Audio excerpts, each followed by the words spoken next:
Хурдан унтахгүй бол болохгүй гэдгээ мэддэгч орондоо утсаа оролдож байтал нэг мэтгэд үүр цайж байсан тохиолдол бий юу?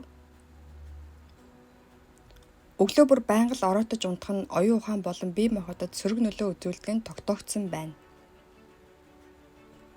Оройтож унтахын 5 сул талыг авч үзье. 1. Сэтгэл санааны хямралд амархан ордог.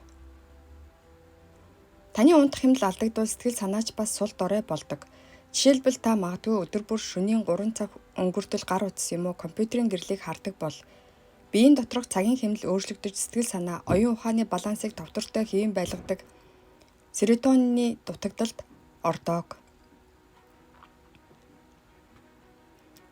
Тиймээс оройтож унтсны маргааш нэг л онцгой мэдрэмжтэй байдаг. Хэрэв энэ нь архагшвал сэтгэлийн хямрал гэх ноцтой өвчин нэрвэгдэнэ.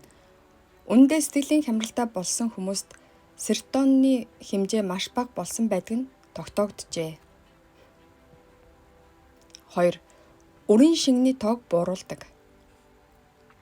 Хятадын нэгэн судалгааны төвд унтах цаг хугацаанаас шалтгаалan үрийн шингэний чанар мууддаг нь тогтоогдсон байна.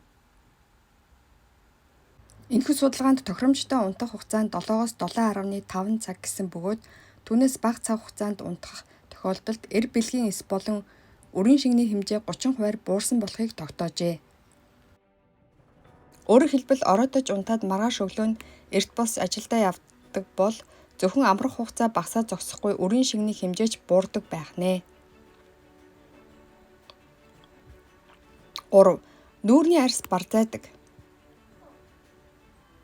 Гоо сайхны талаас аваад үтсэн ч оройтож унтах нь сайн биш байдаг.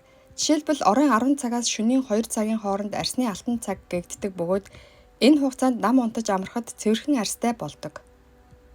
Гэвч оройтож тэрхүү цаг хугацаанд унтахгүй бол нүүрний арьс барзайж муухай болдог.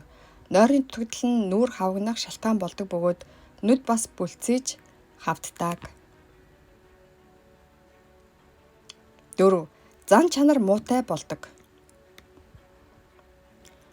Оройтож унтах нь зан чанартай холбоогүй байлгүй дээ гэж бодохыг хүсэж байгаа ч үүндээ нарийн нэгт холбоотой байдаг гэх гайхамшиг судалгааны үр дүн гарчээ. Энэ Английн Ливерпул Хоп их сургууль, Австралийн баруун Сидней их сургуулийн судлаачдын баг, их сургуулийн 263 оюутнуудад туршиж үзсэн судалгааны үр дүн бөгөөд шөнийн төрлийн хүнийг өглөөний төрлийн хүнтэй харьцуулахад өөртөө хайртай, нийтэж биш, онцгой сэтгэжтэй, зорилгынхоо төлөө бол ямар ч аргыг хэрэглэж мэдэх хүчтэй чиг хандлагыг харуулж байжээ. Өөрөөр хэлбэл оройтож унтдаг хүмүүс нарциссист, өөрийгөө хайрлах шинжтэй бөгөөд амархан бухимдах хандлагатай байдаг. 5. Таргалахтай амархан болдог. Ороо унтаж бага нойрсдог бол хоолны дуршлыг дарж байдаг лептин хэмээх дааврын хэмжээ буурч эсвэргээрээ хоолны дуршил нэмэгдэж грелин хэмээх даавар ихсдэг. Амттай хоолыг аль ч цагт үзэхээс илүү шөнийн цагт үзэх нь илүү сайхан санагддаг биз дээ.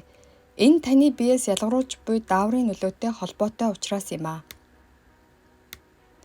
Мөн унтах үед өөхийг шатааж бодисын солилцоог сайжруулдаг кортизол гэгдэх дааврууд ялгардаг боловч оройтож унтаад нойрны чанар муудвал тэрхүү нөлөөнд багасж таргалахтаа амархан болдог.